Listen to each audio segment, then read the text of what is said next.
Hi there! Welcome back to American Lingo Academy. I'm Luna, and today we're diving into 10 super useful phrasal verbs that you'll hear all the time in everyday American English. These are words that native speakers use constantly, so learning them will really help you sound more natural and understand conversations better. Don't worry if some of these sound a little strange at first. I'm going to explain each one really clearly with simple examples that you can use right away. So let's get started. Number 1, chuck out. This means to throw something away or get rid of something you don't need anymore. It's a very casual way to say throw away. We use this all the time when we're talking about old stuff, expired food, or things we don't want to keep. For example, imagine you're cleaning your refrigerator and you find some milk that smells really bad. You would say, "I need to chuck out this milk because it's gone bad. It's been sitting in the fridge for 3 weeks." Here's another one. Let's say your friend is moving to a new apartment and she has way too many old magazines piled up in boxes. She might tell you, "I'm going to chuck out all these magazines because I never read them anymore, and they're just taking up space." Number 2, chuck up. Now this one is a bit different. Chuck up means to vomit or throw up. It's pretty informal and casual, so you'd use it with friends or family, not in super formal situations. For example, imagine your roommate ate some seafood at a restaurant last night and it didn't agree with him. This morning he's feeling terrible. He might say, "I feel awful. I think I'm going to chuck up." That shrimp was definitely not fresh. Here's another one.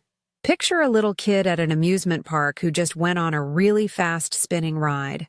After the ride stops, the kid feels dizzy and sick.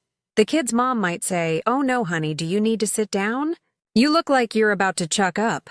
Let's get you some water." Number 3, churn out.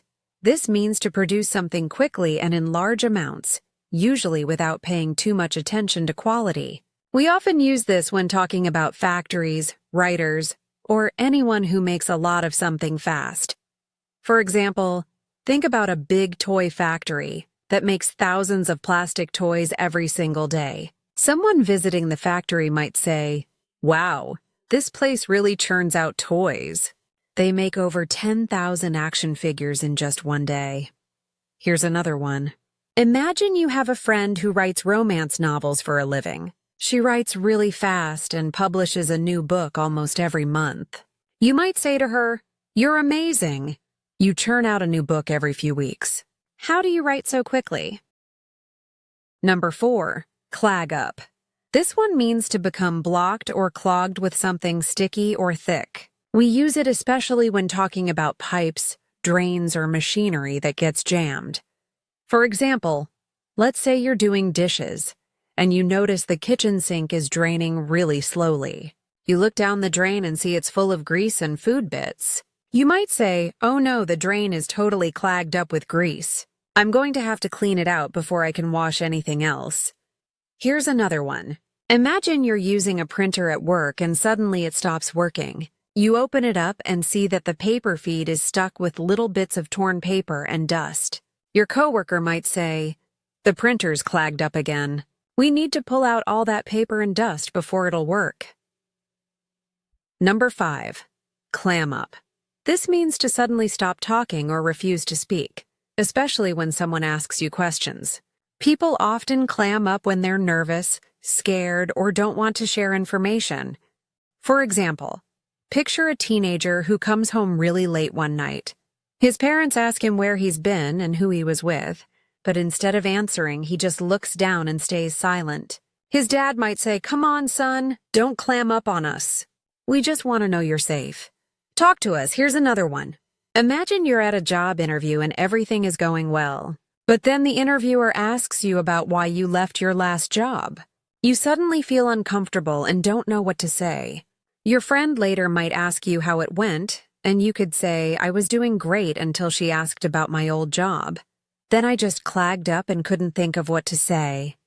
Before we continue, if you're enjoying this lesson and finding these phrasal verbs helpful, please hit that like button and subscribe to our channel.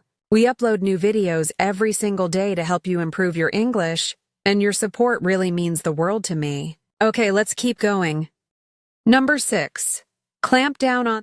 This means to take strict action to stop or control something, usually something bad or against the rules. Governments, schools, and bosses often clamp down on things they want to prevent. For example, imagine your city has a problem with people parking illegally on the sidewalks and blocking the walkways.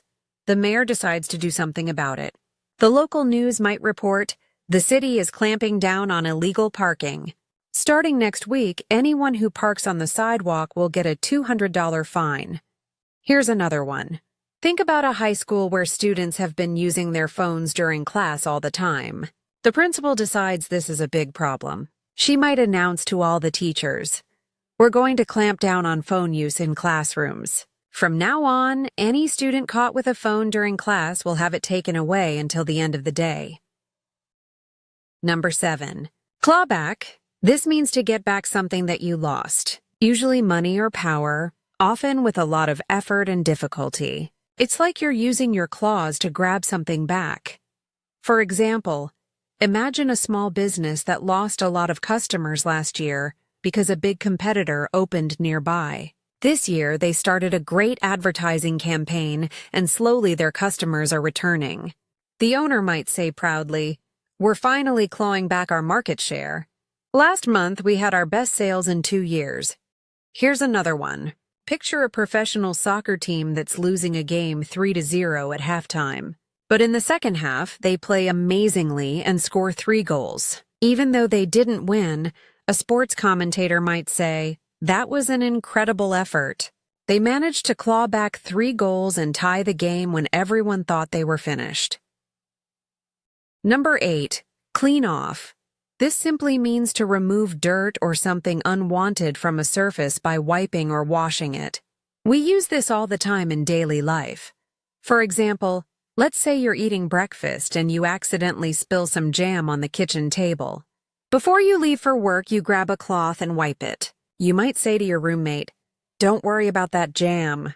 I already cleaned it off the table with a wet cloth." Here's another one. Imagine you're getting ready to paint a wall in your bedroom, but the wall has some old tape marks and dirty spots on it. Before you start painting, you need to prepare the surface. You might tell your friend who's helping you, "We need to clean off all this old tape and dirt before we can start painting, or else the paint won't stick properly." Number 9. Clean out. This has 2 main meanings. First, it can mean to clean the inside of something completely and remove everything. Second, it can mean to take all of someone's money, usually in an informal or negative way. For example, think about your garage that's been collecting junk for 5 years. It's full of old boxes, broken tools, and things you don't use. One weekend you decide to organize it. You might say, "I'm finally going to clean out the garage this Saturday. I'm going to throw away or donate everything we don't need." Here's another one. Imagine your friend went to Las Vegas and gambled at a casino. Unfortunately, he lost all his money playing poker. When he comes back, he might tell you sadly, "That casino totally cleaned me out. I lost $500 in one night. I shouldn't have kept playing." Number 10. Clean up. This means to make something clean and tidy or to remove dirt and mess from a place. We also use it to mean fixing a bad situation or removing something bad from an area. For example, picture a family that just finished having a big birthday party at their house. There are paper plates, cups, and decorations everywhere. After the guests leave, the mom might say, "Okay, everyone, let's clean up this mess before we go to bed. Kids, please pick up all the plates and put them in the trash." Here's another one. Imagine a beach that has a lot of plastic bottles and garbage washed up on the sand. A local environmental group organizes volunteers to help. The organizer might say, "We're going to clean up the beach this Sunday morning. We need 50 volunteers to help us pick up all the trash and make our beach beautiful again." And that's it.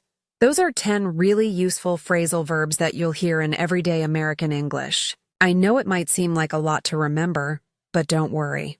The best way to learn these is to practice using them in your own sentences. Try to use one or two of these phrasal verbs this week when you're speaking or writing in English. Maybe you can chuck out some old clothes, clean up your room, or tell someone about how your favorite team is trying to claw back a win. The more you use them, the more natural they'll feel.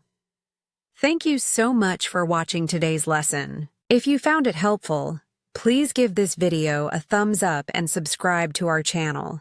We upload new videos every single day to help you speak English more confidently and naturally. I'll see you in the next video. Keep practicing and remember, you're doing great.